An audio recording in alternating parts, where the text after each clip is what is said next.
Frederick Phillips was born in the Netherlands and came to New Amsterdam in the 1650s. He was one of the wealthiest New Yorkers of his time, and by the end of the 1600s, the Phillipses were involved in the slave trade from West Africa all the way out to the island of Madagascar. In 1685, a Phillips-owned ship named the Charles sailed from New York City.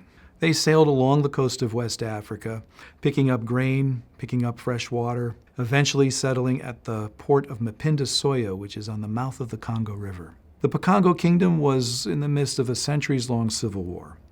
Losers of battles end up being the ones that are sold as African captives onto these ships. The captain of the Charles was able to negotiate for the purchase of 146 Bakongo men, women, and children. The Charles was a type of a ship known as a pink. It was about 100 feet long, would have had 2 cargo holds, one for food and water, and one for human cargo. Now, a cargo hold on board a ship the size of the Charles isn't much more than 20 feet by 20 feet, maybe a little larger than a person's living room. These men would be stripped naked. They would have been shackled together at the arms and at the ankles. They would have been laid down on their backs on the floor of this cargo hold. If that floor cannot fit 100 people, then they would have built a second half deck, 2.5 feet off of the floor. They would have laid another group of men. A journey across the Atlantic Ocean in 1685 could take as long as 12 weeks. Those men in that cargo hold would spend weeks below deck. They would need to remain down there until they were out of sight of land, because the threat of these individuals who would see land, jumping ship and trying to swim back to that land was too great. In bad weather, individuals remained below deck. There's no ventilation below deck.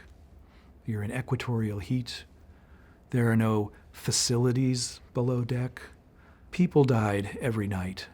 Those that were dead were tossed overboard. There was a line of sharks behind these boats. The women remained above deck, and they were at the discretion of this all-male crew. A 12-week journey across the Atlantic of those 146 men, women, and children that started on this voyage, 105 survived. They pulled into Barbados, where they were quickly purchased to work on sugarcane plantations. The remainder, too ill, too weak to be of any value to a sugarcane planter. Those 23 men, women, and children then set sail from Barbados to New York City. A relatively easy journey. 14 more died. By the time the Charles arrived, basically they disembarked in Rye, New York, in Westchester County. There were 9 that survived. One was a small boy with one eye. He was led to Manhattan.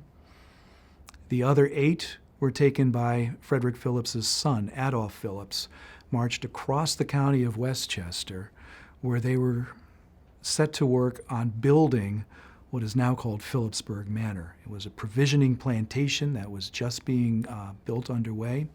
And these 8 Bakongo survivors, maybe some of the first Africans in Westchester County, New York, built the manor house, the mill, the barn, and the old Dutch church of what is now called Sleepy Hollow, New York.